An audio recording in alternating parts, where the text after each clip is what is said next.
Tarih sabahına hoş geldiniz.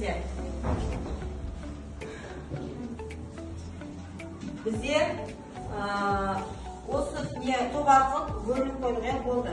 Енді бізде келесі алдыңғы тапсырманы, яғни үйге берілген тапсырманы ескертеміз. Және биразы тәртібі мәдениеттері. Сол тақырыпқа байланысты сендерге платформада тапсырмалар беріледі, сұрақтар беріледі. Мұқият тыңдаймыз. Айқайламаймыз, қол көтеріп жауап береміз. Бірінші сұрақ бізде археологтар андронов мәдениетін ескерткішінің ең алғаш қай жылы тапты? 1914.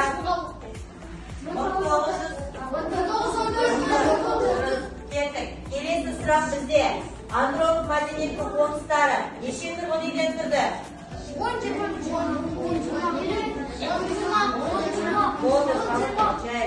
Келесі Беғаздағы мәдениеттің өмірінен неше астам қорған табылды?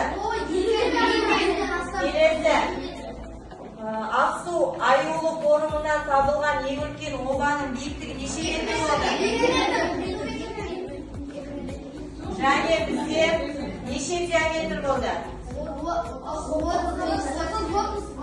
Келесі соңғы сұрақ бізде Беғаздағы мәдениетін зерттеген археолог ғалым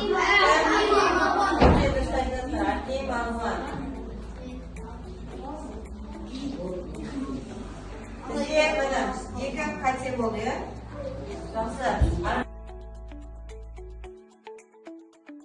Олар қандай ойды білдіргіске қол көтереміз? Нұрсұлтан, бірінші. Неге бұл суретке салып көресің?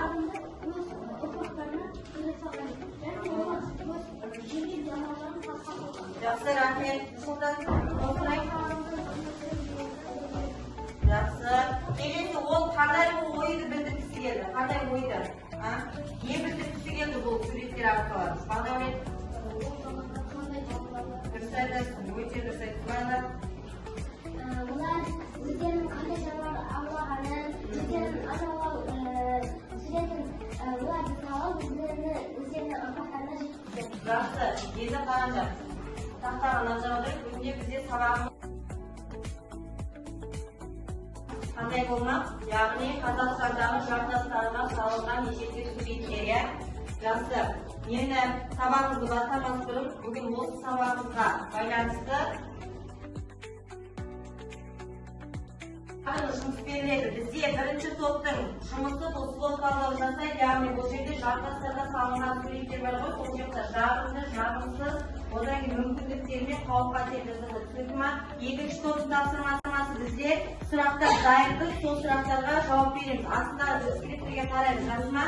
Ал үшінші топ сендерде де дәл солай суреттер берілген, осы жердегі астындағы сұрақтарға жауап береміз, жазды ма? Бастаймыз.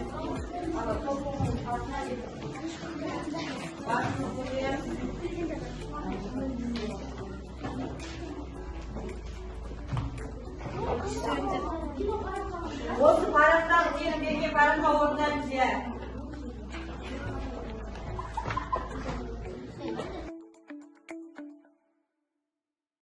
Мен суреттің жағымсыз. Бұрынғы заманда адамдар қандай жануар аулағанын білдіреді. Жағымсыздық. Адамдар сол жануарларды арқылы жануарларды атады.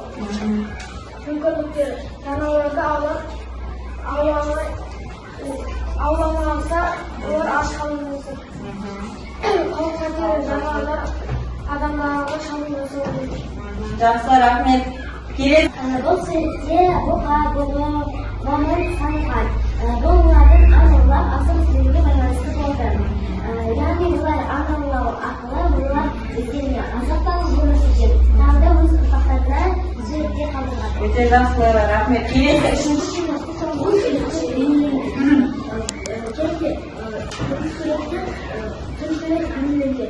Біреуі тасқа салынған, екіншілер шын жануарлар. Бұл суретте өткен заманда адамдар бұл қауіпті жануарларын бейнеленген. Екіншіде олар әшек сурет. Және көбінесе суретте бұғылар бейнеленген. Жақсы, рахмет. Жұптық жұмыс, яғни әркім қасындағы жұпымен бірге орындайды. Сурет мақсатынан артына ойды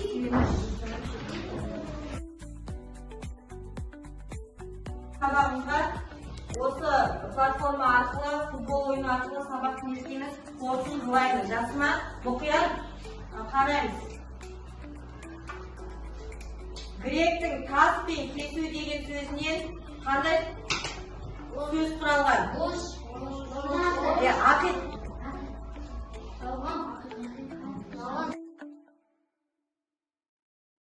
Бүгінгі сабақ түсінікті болды ма, Нұрсұлтан? Қандай не түсін, не алдың өзіңе? Жақсы, рахмет. Келесі.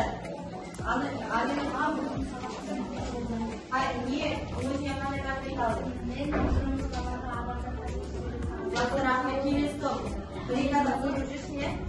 Мен бүгінгі сабақты түсінгеннен қысқа қауым қасиетті қойып аталатынымызды және